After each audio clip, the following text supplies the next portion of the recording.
ઓ hello, ઉભા રહો ઉભા રહો. કંઈક નવું શીખવા માંગો છો? 2 મિનિટ ઉભા. તમે બેંકમાં ગયા છો ને કેવાયસી કરવું છે તો તમારી પાસે વીઆઈડી નંબર માંગે છે. કેવી રીતના કરશો? હું શીખવાડું ને. વર્ચ્યુઅલ આઈડી, આધાર કાર્ડમાં વર્ચ્યુઅલ આઈડી કઈ રીતના જનરેટ કરવું એ માટે તમારે પહેલા ફર્સ્ટ ઓફ ઓલ આવી જવાનું છે માય આધાર વેબસાઇટ ઉપર.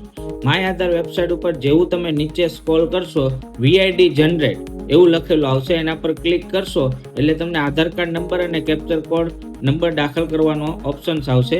જેવો તમે કેપ્ચર કોડ દાખલ કરશો એટલે તમારા આધાર કાર્ડમાં જે મોબાઈલ નંબર લિંક છે મોબાઈલ પર ઓટીપી જશે. જેવું તમે ઓટીપી નાખશો એટલે તમારો વર્ચ્યુઅલ આઈડી નંબર જનરેટ થઈ ચૂક્યો છે. હવે એ વર્ચ્યુઅલ આઈડી નંબરને તમે કોઈ પણ જગ્યા આપીને કેવાયસી કરી શકો છો. ઓનલાઈન છે અથવા તો તમારા બેન્કિંગમાં ગમે ત્યાં યુઝ કરી શકો છો. જો તમને આ વિડીયો ઇન્ફોર્મેટિવ લાગ્યો હોય તો અમને ફોલો, લાઇક અને શેર કરવાનું ભૂલશો નહીં.